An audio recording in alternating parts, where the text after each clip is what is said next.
You know that feeling when a place makes absolutely no sense on paper, and then you look closer, and it makes even less sense in real life. That's Iran right now. Here's a country sitting on some of the largest oil and gas reserves on the planet. We're talking about the kind of natural wealth that for decades fueled the idea that Iran could be energy independent forever, that it could subsidize its people, project power abroad, and never really worry about running out of fuel at home. But if you drive through Tehran today, what you see doesn't match that story at all.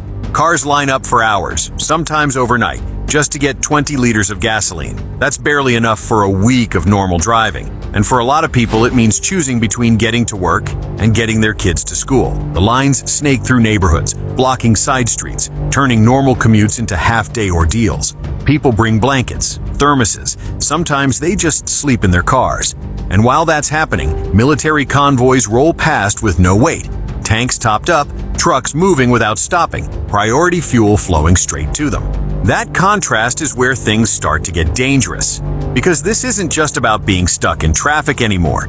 It's about what happens when people start to believe the system isn't working for them anymore, when the unspoken deal between a government and its citizens begins to fall apart. A few weeks ago, President Masoud Pezeshkian went on national television and asked Iranians to cut back on electricity and energy use. He framed it as a sacrifice for the country, a temporary measure to get through a difficult period. But the way it landed was different. For a lot of people watching, it sounded like an admission that the state can't guarantee the basics anymore, that the infrastructure is breaking down faster than the government can fix it. And once that idea takes hold, it spreads fast. The immediate cause is pretty straightforward if you follow what's been happening on the ground. Over the last few months, Iran's energy infrastructure has been hit repeatedly. Refineries, fuel depots, pipelines, distribution hubs, some of them damaged by airstrikes, some crippled by fires and technical failures that the country doesn't have the parts or expertise to repair quickly because of sanctions. The result is that Iran's refining capacity has dropped hard, with the gap reaching millions of liters per day. That means even with all the oil in the ground, the country can't turn it into usable gasoline and diesel fast enough to meet demand. But the part that really set people off isn't the technical side, it's who seems to be getting what's left. Across social media, you see videos side by side. On one side, civilians waiting for hours, arguing with station attendants, sometimes fighting when the fuel runs out before they reach the pump. On the other side, Islamic Revolutionary Guard Corps vehicles moving freely, fueling stations reserved for military use, convoys crossing the city without ever slowing down. The narrative writes itself, and it's brutal in its simplicity. The state will keep the war machine running, even if the rest of the country grinds to a halt. And this isn't the first time fuel has been the spark. Back in 2019, a sudden increase in gasoline prices set off some of the largest protests Iran had seen in years. What started as anger over cost turned into a nationwide wave of unrest. That time, the problem was price. People could still get fuel, but it was suddenly unaffordable. Today, the problem is different. It's availability. When people can't get fuel at any price, when stations are dry and the black market is the only option, the frustration changes shape and becomes less about policy and more about survival. The people who feel it first are the truck drivers, the backbone of Iran's logistics network. They move food, medicine, construction materials, everything that keeps cities running. Right now, a lot of them have stopped because diesel is either impossible to find or it's being sold at 3 or 4 times the official price in the underground market. If you're a driver and your profit margin disappears overnight, you park the truck, and when the trucks stop, everything else starts to unravel. Food shipments slow down, so prices rise in the bazaars. Medicine takes longer to reach hospitals and pharmacies. Construction projects stall because cement and steel can't get to site.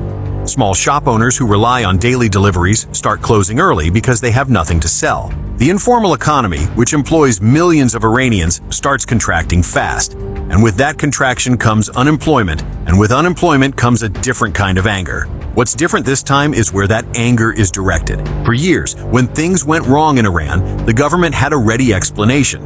It's the sanctions, it's the West, it's foreign interference. And to be clear, sanctions have played a real role in making it harder to import parts, maintain refineries, and keep the financial system moving.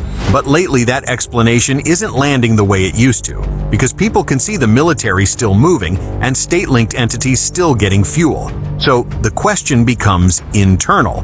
If the country is under pressure, why are the priorities so lopsided? If we're in a national emergency, why does it feel like only some people are in it together? That question is especially sharp among younger Iranians who grew up with the idea that Iran was an energy superpower, that cheap gasoline was part of the deal. For decades, the regime leaned on energy subsidies as a form of social contract. You accept the political system, and in return you get cheap fuel, cheap bread, a basic level of stability. Now that transaction is breaking down. In Tehran, the gas line has become something more than a line. It's a visual symbol of distrust.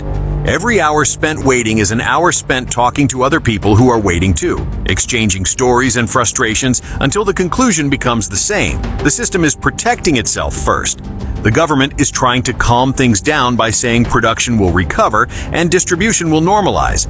But people are living in the disruption right now. When official statements say one thing and the street outside says another, credibility erodes fast. And once trust starts to go, it's harder to restore than any refinery. There's another layer to this that doesn't get talked about enough outside Iran, and that's the split inside the system itself. On one side, you have parts of the civilian government signaling openness to diplomatic solutions and ways to reduce pressure. On the other side, you have military and security elites pushing a hard line, talking about retaliation and regional operations. To an outside observer, it looks like two different countries trying to drive the same car. And when the economic pressure gets worse, that split becomes more than a policy disagreement. It becomes a structural risk. Because history has a pattern here. Countries don't usually collapse because an external enemy breaks down the door. They collapse when the people inside stop believing the system works for them. When the basic functions of the state start to fail, getting fuel to stations, getting food to markets, keeping hospitals supplied, the idea of the state as a protector starts to fail with it. Iran is getting close to that line. You have a major oil producer, where ordinary people queue for 20 liters of gasoline. You have a military that's still operational while civilian distribution falters. You have officials saying everything is under control while black markets expand and prices spike beyond reach. And the longer this goes on, the more the problem shifts from economics to legitimacy. The longer the war drags on, the longer sanctions stay in place. The more infrastructure damage piles up, the more people start asking a question that cuts to the core of the whole system. If a country this rich in resources can't keep the lights on and the pumps running for its own citizens, then what is all that military power actually for? Who is it protecting? That's a dangerous question in any country, and in a system that relies heavily on the idea of resistance and self-sufficiency, it's even more dangerous. Because once people start separating the idea of the nation from the idea of the regime, you get a shift that's hard to reverse. And that's where Iran is right now. Not in open collapse, not in revolution, but in that uneasy space where the old contract feels broken and no one is quite sure what replaces it. The irony is almost too sharp to ignore. A nation built on oil watching its people ration fuel.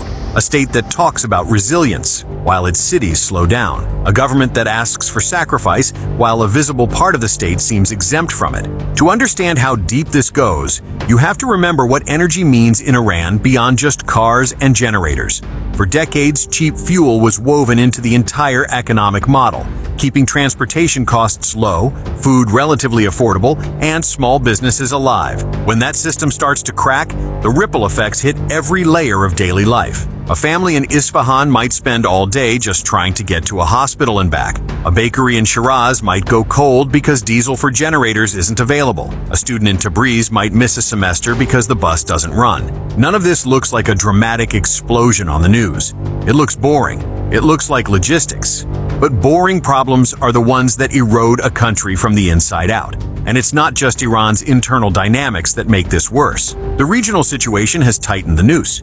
Every flare-up, every strike on a facility increases pressure on the energy system. Repair crews can't work safely, import routes get disrupted, insurance for tankers gets more expensive or disappears entirely. So even the oil that Iran produces sometimes can't leave the country, and even the fuel that gets refined sometimes can't reach the stations. At the same time, the government is trying to maintain its regional posture. The Islamic Revolutionary Guard Corps still needs fuel for operations, training, and moving equipment. From a military perspective, that makes sense. You don't want your deterrent capability to collapse because of a fuel shortage. But from a civilian perspective, It looks like the state is choosing to keep the sword sharp while letting the bread go stale. That's why the anger is starting to feel different this time.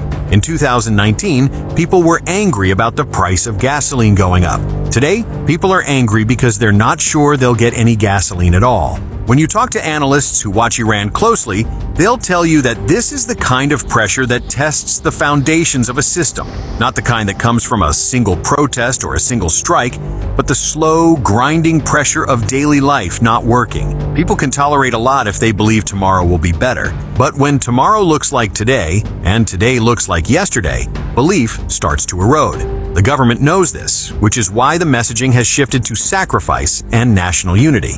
But messaging only works if people see it reflected in reality. If they see their neighbor with a military license plate cutting the line, the message falls apart. What makes this especially tricky is that there's no easy fix. Even if sanctions were lifted tomorrow, Iran's refineries wouldn't be back to full capacity overnight. Some of the damage is physical, some of it is technical knowledge that left the country years ago, and some of it is trust between different parts of the state apparatus. Meanwhile, the black market grows. Fuel gets siphoned off and resold at inflated prices, creating a parallel economy that operates outside state control. The more that happens, the less incentive anyone has to bring things back to normal, because some people are profiting from the chaos. So you end up with a situation where the state is trying to manage a crisis, but the crisis is also creating new power structures that don't answer to the state. That's how authority fragments. It doesn't happen with a single announcement. It happens with 1,000 small decisions made at the margins. Decisions about who gets fuel, who gets to move goods, who gets to keep their business alive. And through all of this, the population is watching. They're watching who gets prioritized, who gets excuses, who gets left behind. They're making judgments, quietly at first, and then less quietly.